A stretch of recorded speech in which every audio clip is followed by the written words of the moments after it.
Hayyee arra sagantaa xiinxala afaanii kan torbee qabannee dhiyaannee jirra.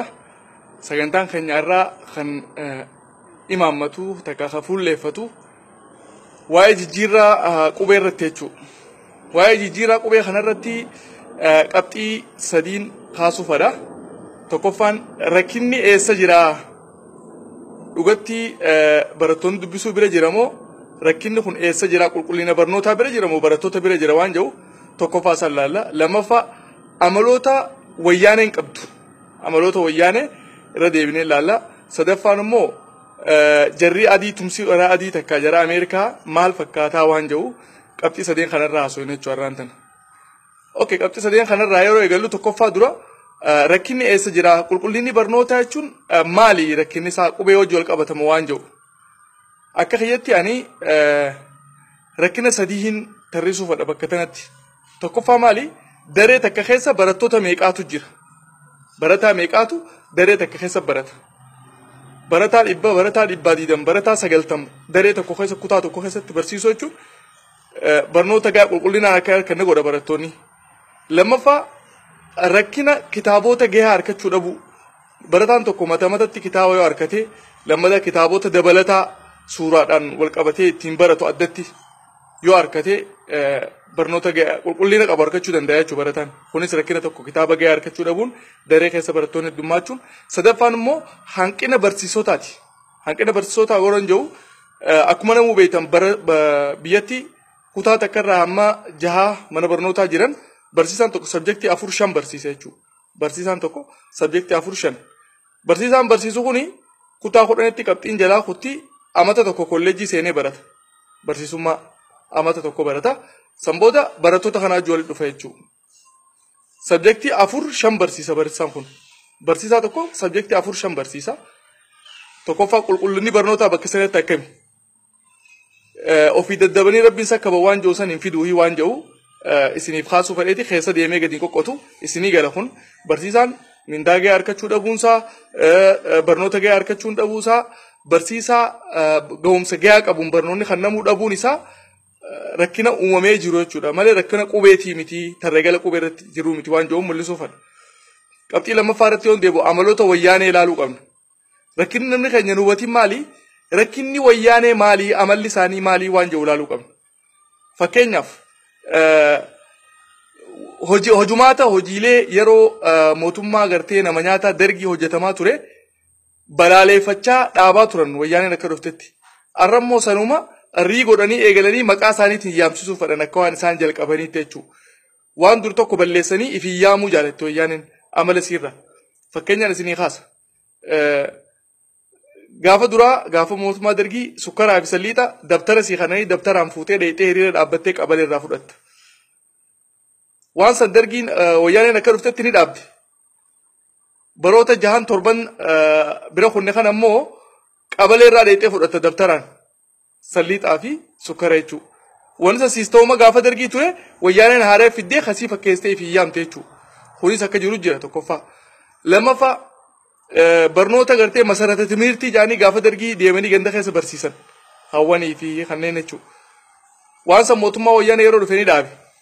Haareetti ammaan tana eegale jechuudha amata 20 booda barnoota hawwanii barnoota ga'umsa maal maqaatti moggaasee haareetti baadiyyaa keessa hawwan barsiisuu maal masarata timirtuu masana haaree fidee akka waan ifi eegaleetti jechuudha.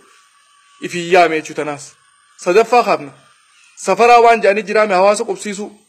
Waan san mootummaan dargiitti godhu ture. Balleessee wayyaaneen amma fi deebi'ee safaraa san godhu eegale mandara jaaruu. Hawaasa kana walitti ijaaruu mandaratti gartee. So wanti hojiileen mootummaa wayyaanee amala wayyaanee beekuu dhabuu keenya jechuudha tokkoffaa nuti amma. Amala isaaniiti isaan amma qubee tana aarraa alaatti deebisanii nuuttuu fooyyeessee jechuudha ifi yaamuu fedhaniiti malee wanni biraa bakka tanatti natti mul'atu. Ani amala isaanii yeroo ilaalu jechuudha. Amala isaanii yeroo nu hubadhu jechuudha akka kiyyaatti. Sadaffaa amala wayyaanee eegalallee booda Ameerikaa irratti haa dhufnu mee USAIDtu gargaarsa godhee fi ja'ameetti dubbatamaa ture gargaarsaniin godhameedha qorannaan kun. Immoo deebisaa kakannaa jiru imbaasii Ameerikaati. Imbaasiin hojii maalii hojjeta? USAID noo maali? Gargaarsa qaamni kannuu fi qaamni siyaasa mootummaa sanii irraan godhu adda adda na fakkaata akka ilaalcha kiyyatti yooniin dogoggoreen beeku addana fakkaata.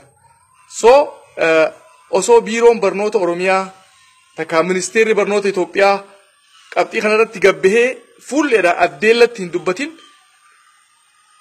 imbaasiin Itoophiyaa kan imbaasiin Ameerikaa kan biyya Itoophiyaa san jiru gabbahee lallabuunsaa maali waan jiru gaafii hawaasa guddaa keessa kaasee jira kun maaliif isaan dahannoo ta'uu feesee wayyaaneen maaliif isaan booda dahattee moo siyaasa gaggeeffamuu jiraaye kuni gaafii tokko jechuudha. Kanaaf duuba Ameerikaa duuba deebinee ilaalla.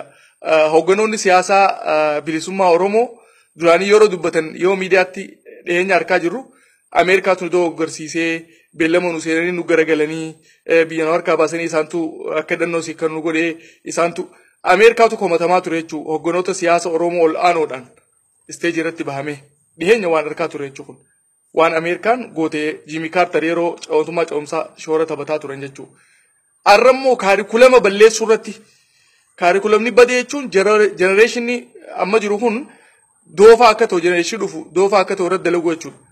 Maaliif Oromoon akka diina jalatti bulu hidhannoo hiikkachiisan gaafa dabre maaliif Oromoo soban arrammoo kaaleekrooma Oromoo kana maaliif jijjiiruun feese waan jiru ani imaammata qaama muraasaan na fakkaata qaamni muraasni shoora kan akka waan shira kana taphachuu jiru na fakkaata. Maaliif waajjirri barnoota Oromiyaatu bahee ifatti waan kana falmaan jiru. Wayyaaneen ministeera sadarkaa ministeeratti gabbaamee dubbatamaan jiru achiin imbaasiin deebisaa kanneen uummanni isaa wajjin amma atakaaroo godhaa jira jechuudha. Kun anaaf gaafii guddoo takka ta'ee jira. Jarri dirgoo fudhatee waan kanatti hirmaannaa godhe immoo akka dubbatanitti yoo fedhanni dagannee jedhanii peejii fuula qubeen irra jirtu gabatee qubee fuula duraarra irraa dagannee jedha namni gariin immoo peejii fuulaatu heddummaatee keessaa dhiifnee jira. Hanqam takka fudhatama qabaa isiniifin dhiise jechuu kanallee. Maaliif peejiin takka fuulani miidhamoo miidhuu dhugat dagatame moo yaadni lamaa wal falmisse keessaan jidduu ka'e kunu anaaf gaafii ta'ee jira. San malees qubeen jijjiiramte moo jijjiiramnee ani jedhu ilaa ammatti ifatti waan raggeen qabu. Qubeen jijjiirree akkaataa itti barnoota qo'atan mala qo'annaa jijjiirree warra jedhu jira. Lakki qubeen jijjiiramtee warra jedhu jira. Waajjirummaan warrumaan Oromiyaa miidiyaa irratti dabarsaa jiru miidiyaa biyya irraa dabaruun baana Oromiyaa TV Oromoo TV Adaamaa irraa dabaruun irratti dabarsanillee yaada adda addaa yeroo dhiyeessan agarra jechuudha. Hayyoota wajjin yeroo falmiin adda addaa godhamu argina. Kan egaa akkumaan jee kan agartee barsiisota nama 14,000 leenjisanuu gaafa duraa akka dubbatan san nama 77 warra afaan Oromoo barsiisuu leenjifne jaanuu waan fedhan jaanuu qubee irratti miti rakkinni ka jiru. Rakkinni bakka sadeen reefu ijoo kaasisan tokkoffaa daree keessa barattoota muraasa godhu daree takka keessa barattoota 20 irraa amma 30